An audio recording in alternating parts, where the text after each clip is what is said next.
Hey guys, I'm Rich from NeoWin. Today we're unboxing the Moto G6. So, Motorola announced 4 phones in the United States a couple weeks ago.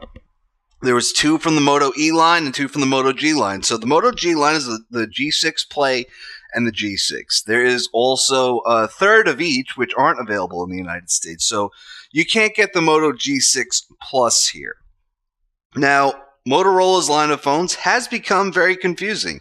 You might recall that back in the day there was a Moto E, a Moto G, and a Moto X. The X was the flagship, the G was the mid-range, the E was the low-end. Things have changed. Now we have the Moto Z Force, which is the flagship lineup, and there's also a Z Play, which is a little lower end, but it has a bigger battery. And so the big thing about the Moto Z is that it's modular, and you could add what they call Moto mods on here. And then the Moto X is the upper mid-range. This is the X4, and the X lineup recently made a return. You can see it's a beautiful device. And the reason I'm showing you all this is because it is kind of a confusing lineup now, and it's important to see where the Moto G line sits, because the Moto G has always been about value for your dollar, and it's always been one of the best phones that you can get for around $200. So we're going to open this up. This has a Snapdragon 450 processor in it, right? So the Moto Z2, it has a, is this attached? Yeah, this is attached. The Moto Z2 has a Snapdragon 835. The X4 has a 600 series. By the way, we have this little keychain in here. This is pretty cool. It's a little 1973. Oh, this is attached also. This is a little 1973, the Dynatac or whatever it's called. This was the first cell phone. So when they did the pre-briefing on this, you might have seen some pictures online of people recreating that first phone call from 1973. And Motorola announced this thing in 1973. There was another 10 years of research and development that had to go into it, and it came out in 1983. It's a little bit of cell phone history there. But this is the Moto G6. Right, so you can see it's very similar in design to the X4. The flash is for some reason on the bottom now.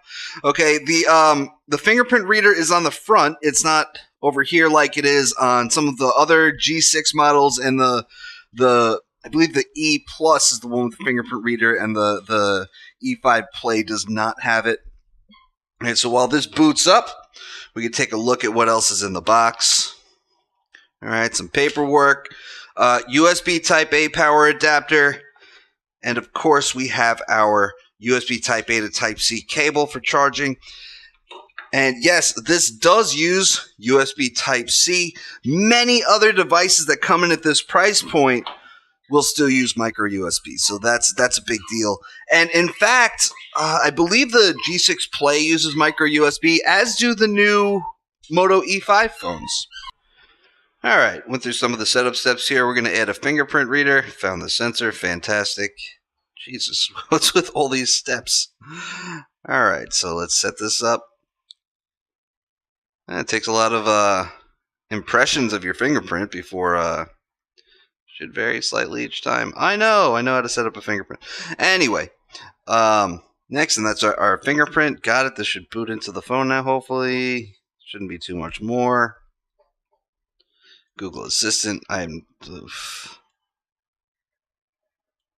There's so many steps in the out-of-box experience now, and it's kind of weird at this point, because it doesn't really have to be that way. I find that when I'm setting up an Android device, it's almost like too much. There's just so much going on here, and then here's a bunch of other things you can do, and the thing is, and this is actually not the worst. It's actually other companies that put heavier skins on it. Like Motorola doesn't really put a heavy skin on the phone. Other companies, they'll just add stuff on top of what Google has, and it's redundant at times. So what we have here, we have an 18:9 display, 1080p. And that's 5.7 inches. So this is one of the first 18:9 phones that Motorola has made. It might actually be the first, because Motorola didn't jump on that bandwagon when it did the Z2 Force last year. This is still 16:9. It's OLED. It's lovely, by the way. And they didn't do it with the X4, which I have here, also 16:9. I'm not thrilled with the 18:9 display trend that's going on. Personally, I think a nice 16:9 phone is fantastic.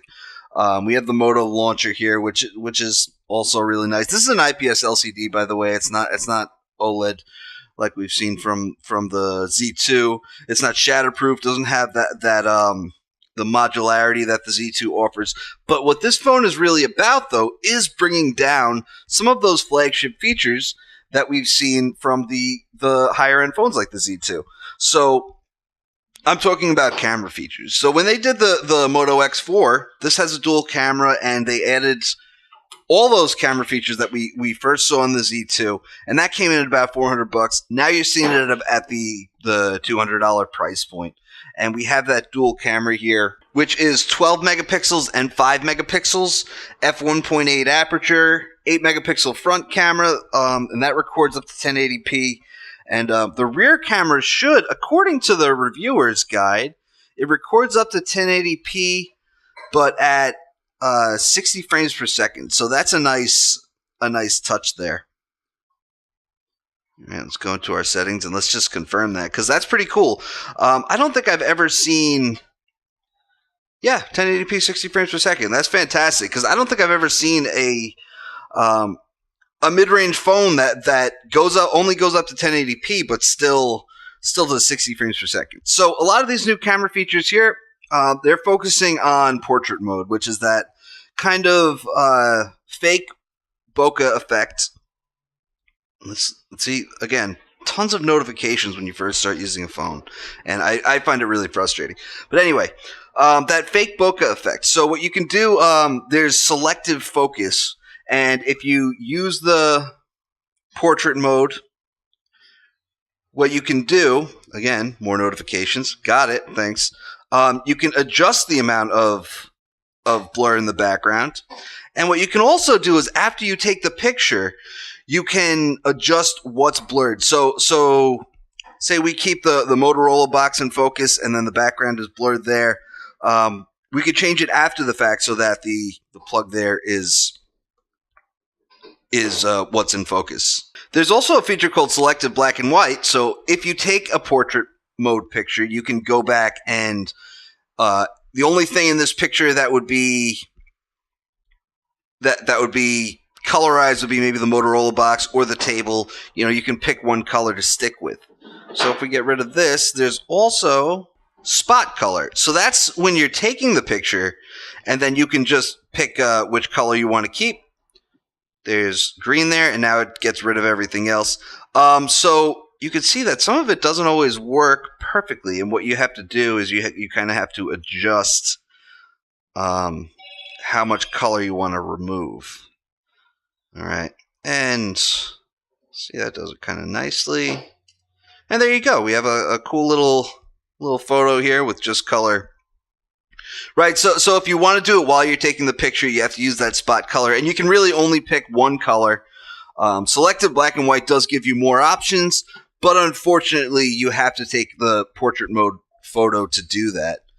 So, I mean, there's some cool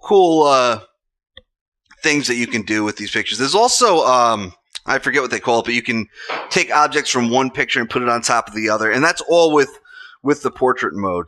And unfortunately, you just don't have these kinds of tools if you don't use the portrait mode.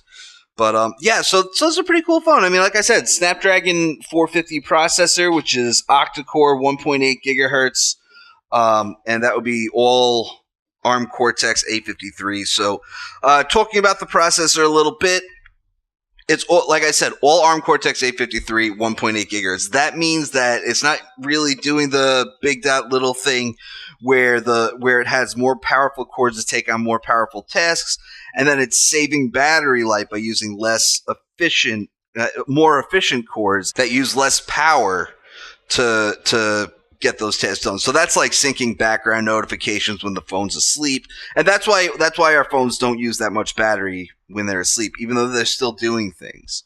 So you kind of lose that benefit with the Snapdragon 450, but you do have 8 cores, so you can do a lot of multitasking type of things. All right, 3 gigabytes or 4 gigabytes of RAM, 32 gigabytes or 64 gigabytes of storage. Let's see what model they sent me, because that's what I want to know. I want 64 gigs. Oh, no, they gave me 32 gigs. That's cool, though. But that's really cool, right? Because this is a budget phone, more or less. I would say lower mid-range. So 3 or 4 gigs of RAM and up to 64 gigs of storage is huge at that price point. 3,000 milliamp hour battery, 15-watt turbo-powered charger that's included. One thing, it now has a glass back, and it does not have wireless charging. And when I asked them about that, see, Huawei did this with their new P20 flagships, and they said wireless charging is just too slow to include it. What Motorola told me was they just kind of laughed and they said, not at that price point, which is fair enough because you do get a lot here for the price. Anyway, guys, that's it. I'm going to be using this phone for about a month. It comes unlocked, as do most Motorola phones, at least the less expensive ones. So I'm going to be using it on T-Mobile. It should support all 4 major carriers. But that's it. Give me about a month. I'll have a review up. I'm Rich from NeoWin. Have a great night.